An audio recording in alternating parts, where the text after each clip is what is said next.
Iki wong semuanya sudah tahu sampean alim, menerangkannya enak, fikhan, wa usulian, wa tafsiran.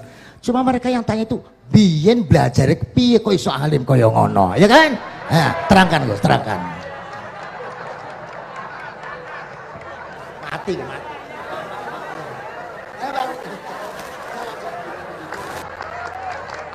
Setuju kan, setuju? Sila, asal dakain, asal dakain.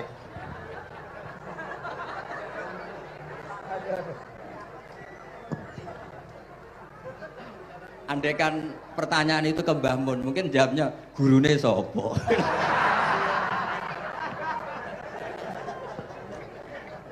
Tapi mungkin kalau ke mbah-mbah saya ya juga mbah-mbahnya nih Biha juga Mbak Abdul Aziz, mungkin putuku. Tapi kalau saya ingin cerita tentang saya paling ya, oh aku sregep. Ya yang jelas tuh dalika fadlu wa yu'ti apa? Mayasa. Tapi gini, kalau ini menghormati bahasa saya ini, kalau ijazah begini, dulu Mbah Mun tuh sering cerita, juga bahasa hal. Kena kepengen ngalim, ku sinau sedurunge ngaji. Ya, misalnya kamu ngaji takrib atau ngaji wahab sama Mbah Mun, kamu baca dulu. Sebelum ngaji. Sebelum ngaji. Nah, setelah dibaca, misalnya kamu baca rofa, kok Mbah Mun baca jer, kamu baca jer, Mbah Mun baca rofa, berarti goblok tulen. Karena semua teori Anda kok salah. Ya misalnya Mbah Mun baca wadakaro sopo al-musonifu, kamu baca wadakaro musonif. Berarti kan goblok banget itu. Ya kan ada cerita gitu, ada orang tuh nggak tahu betul. Gus maknanya lam tardiman itu apa? Lam tardiman. Dicari di kamus itu udah ada. Ternyata itu di head lam tarodaman. Dia baca satu lam tardiman, dicari di kamus sampai hidup mati lagi ya nggak ada. Nah, jadi kamu baca dulu, misalnya di bab khed lam taro naringali sapa mar'ah daman ing geteh.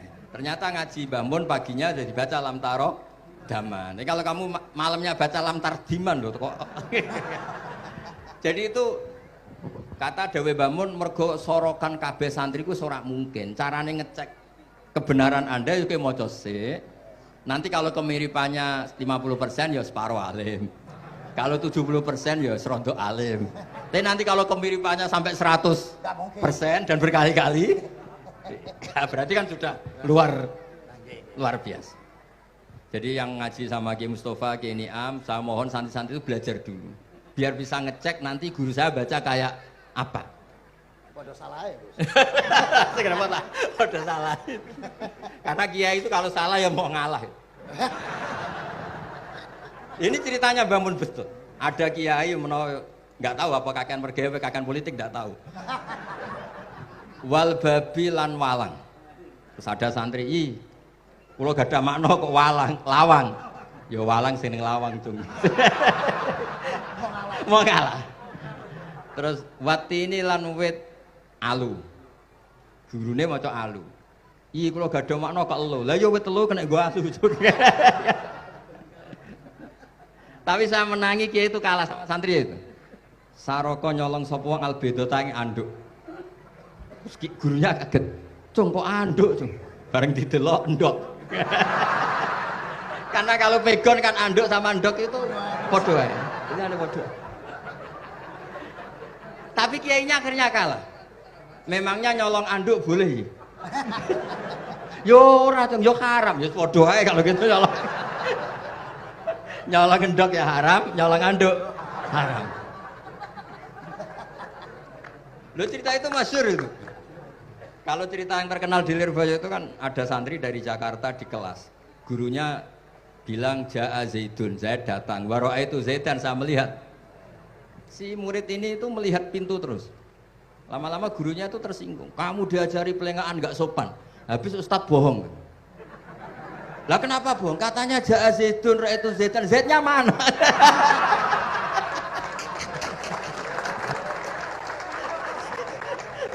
Dia gak ngerti. Zaid datang, saya melihat. Mana orangnya kok dibahas-bahas terus itu. Ya, jadi yang serius tadi kalau sampean ingin nguji kualitas Anda. Makanya saya dulu itu pede baca kitab di depan Mbah Mun karena ya ngecek. Dan dulu itu Gus Zofur, Gus Kamil sebelum ngaji ya itu mesti sinau sama saya. Nanti ketika Mbak Mun baca, tadi kalau kemiripannya kita 90% ya bagus. Syukur-syukur sampai 100. Dan itu terulang sampai Wahab Hatam, Jamul Jami' Hatam. Sehingga kita tahu. Jadi kalau diskusi kita kok salah ya tahu, kalau benar ya tahu. Kalau tahqiq ya tahu. Biasanya kalau tahqiq itu Mbak Mun karena takut nyalahkan kiai-kiai Jawa, kalau baca 2 kali, misalnya begini. Yasmalu, kadang diwaca Yasmilu ya apa-apa nggih Jawa wae gitu. Karena kalau kita memaksakan sampai benar seperti di kamus, kayaknya kalau kiai Jawa itu berat. Berat sekali. Dumeli bojo bolak-balik mesti ora goblok wis apik lah. Karena kalau baca tahqiq itu kan butuh kamus. Yang benar itu Yasmalu misalnya. Tapi kan populer juga orang baca Yasmilu. Saya tuh menangi loh, kiai Jawa dulu baca Simai itu menangi, Masdar Simai. Lama-lama setelah banyak alumni Al-Azhar terus berdasar kamus baca Samai semua sekarang. Saya menangi kiai itu baca Dilalah. Lama-lama karena sekarang udah banyak punya kamus, baca Dalalah. Fa'alah. Jadi kiai itu juga kadang-kadang keteror muridnya. Makanya Syekh Zakaria Al-Ansori itu pernah ditanya, kenapa engkau begitu alim alama sampai dilakopi Syekhul Islam? Kata beliau itu lucu jawabannya, karena saya ini orang yang sial. Saya dulu punya guru namanya Ibnu Hajar Al-Asqalani dan punya murid namanya Ibnu Hajar Al-Haytami. Kata beliau, dukik tu bena hajaro ini. Saya ini digebek 2 batu. Kalau mau ngaji takut saya minta ampun karena disuruh baca sama Ibnu Hajar Al-Asqalani. Kalau mau ngajar takutnya saya bukan main karena Ibnu Hajar Al-Haytami itu cerdasnya bukan main. Jadi kalau saya salah itu konangan. Akhirnya dia jadi orang sial tadi. Mau ngaji ya belajar, mau ngajar ya belajar. Makanya meskipun ini pernah sepuh saya tidak berani ngaji beliau. Wah mesti meriang saya kalau ngaji. Jadi yang terkenal alim-alim mohon ngajinya dikurangi ya, karena ini kasihan gurunya. Kasihan gurunya. Nggih, Bon cekap. Bon, itu catat ya. Sebelum ngaji baca dulu. Satu lagi, Gus. Sampean ketoke kayak desa kok kuliah. Kamu tuh kuliah? Oh, nggih nggih. Pun dari belajar dari mana sampai kemana Gus jenengan? Dari Mondok sampai ke Jogja sampai Putih. Monggo.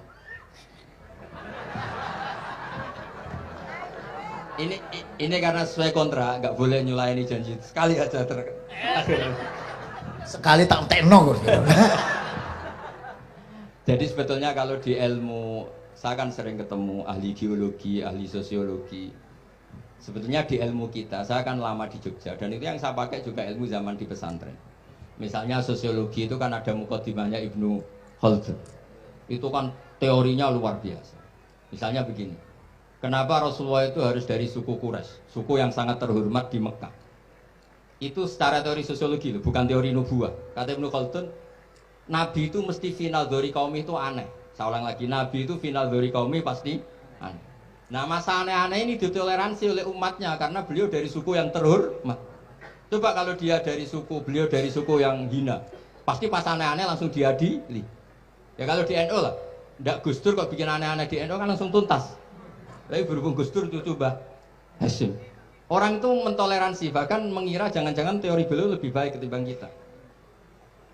Nah makanya terus kata Ibnu Khaldun, ma ba'atsawu nabiyyan illa fi mana'atin min qaumin, tidak ada nabi diutus kecuali dari kaum terbaik supaya masa-masa transisi ini nggak ada perlawanan. Nah, itu namanya sosiologi. Sehingga beliau ngendikan ini versi tarikh bukan versi Ibnu Khaldun saja. Ketika sahabat disuruh hijrah karena disakiti orang kafir Quraisy, lah engkau sendiri ya Rasulullah, saya ini orang Quraisy, nggak akan ngalami yang seperti Anda alami. Nah itu namanya sosiologi. Begitu juga matematika. Saya sering ketemu pakar matematika dari UI, dari UGM. Misalnya bilang zakat kan 2,5% misalnya zakat tidak. Saya bilang kalau ngitung itu porogabit, padahal kita zaman sekolah porogabit itu pantangan. Tapi saya bilang saya punya matematika lebih cepat. Apa itu Pak Bah? Kalau manggil saya Pak Bah. Kalau di kitab disebut rubu'ul usyur apa? Jadi bertahap. Misalnya 1 juta, usurnya akan 100.000. Setelah 100.000 rubuhnya 25.000. Itu kita tidak usah pakai catatan bisa. Nah itu matematika Arab. Makanya orang Arab tuh nggak bisa nulis, tapi matematikanya cepat karena bertahap. Misalnya 1 miliar ya cari aja usurnya 100 juta. Berarti rubuhnya 25 juta. Berarti 2/5, 2,5-nya 1 miliar itu 25 juta. Tapi kalau orang Arab bilang itu rubul usur. Diusurkan dulu baru dirubuh. Misalnya 6. 2/3 6 berapa? Orang Arab bilang sulusan. 6 sulusnya 2. Sulus 2 kali berarti 4. Sama misalnya zakat zuro. Zakat zuro itu kan al-usyur sama nisful usyur. Berarti misalnya kalau tidak disirami, ya, tidak biaya, zakatnya itu 10%, berarti per 100, 10. Nah sekarang kalau 10 ini kan berarti 1/10. Lah nanti kalau disirami pakai biaya, namanya nisul usyur, berarti 5. Jadi orang Arab itu gak mau langsung bilang 5, karena kalau 100 dibagi 5 itu jadi 5 itu mikirnya panjang. Jadi diusurkan dulu, terus nanti dibilangkan nisful usyur. Nah, jadi ilmu khazanah kita itu sudah luar biasa. Nah, itu makanya terus orang Arab kalau ngitung matematika itu udah usah tulisan, udah usah porogabit karena bertahap tadi. Jadi misalnya 2,5 bahasannya apa? Rubu'ul usyur. 1 miliar, usurnya berapa? 100. Rubuhnya berapa? 25. Nah ini semoga buatan ngingkari janji. Wassalamualaikum warahmatullahi wabarakatuh. Matur. Sebetulnya masih ada satu lagi, cuma ampun. Beliau adalah sangat hafal dengan nu'util masyayikh.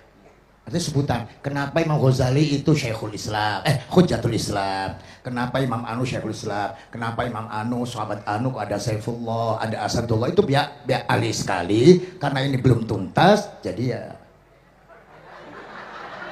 berikutnya insya Allah. Kita mentongakakan, ya Allah, moga-moga Gus Bah gelem kono ndonga.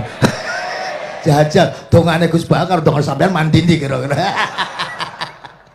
Matur nuwun Gus, matur Sayyid, matur nuwun, sangat matur nuwun, sangat masya Allah. Niki jelas Gus Bah itu enteng, cepet, antu diterimanya ku, apa jenenge keterangannya cepet, dan lain sebagainya cepet. Oh, enggak ada kayak yang jelimet. Tak kira, apalagi saya mendengar dianya saja nggak paham kok. Nah itu, nah, demikian matur nuwun, sampai kudu matur nuwun sangat wong sing lagi nuzlah ora gelem, luar biasa. Kita hanya udah selanjutnya atau mau Gus. Kulo sak sedulur, sak santri-santri, nek pas jenengan donga pas uzlah njaluk ditungakne ngoten mawon. Nggih, mboten pun nggih. Sampai itu. Allahumma shalli ala sayyidina Muhammad mas'ali ba'in alhamdulillah rabbil alamin. Allahumma rabbana zalamna anfusana wa illam taghfir lana wa tarhamna lanakunanna minal khasirin. Allahumma ya Fattah ya khairal fatihin iftah qulubana washrah sudurana waj'al ulumana nafi'ah waj'al a'malana salihah waj'al dhurriyyatina thayyibah waj'al hayatana hayatan mutma'innah marzuqah salimah minal afat wal balaya rahmatika ya arhamar rahimin. Allahumma ya latifan bi khalqih wa ya aliman bi khalqih wa ya khabiran bi khalqih ultuh bina ya Allah fi qadai hawaijina kulliha min hayat dunya wal akhirah ya latif ya alim ya khabir la ilaha illa anta subhanaka inni kuntu minadh dhalimin la hawla wa la quwwata illa billahi sallallahu ala sayyidina Muhammad alhamdulillah bil alamin al-fatihah.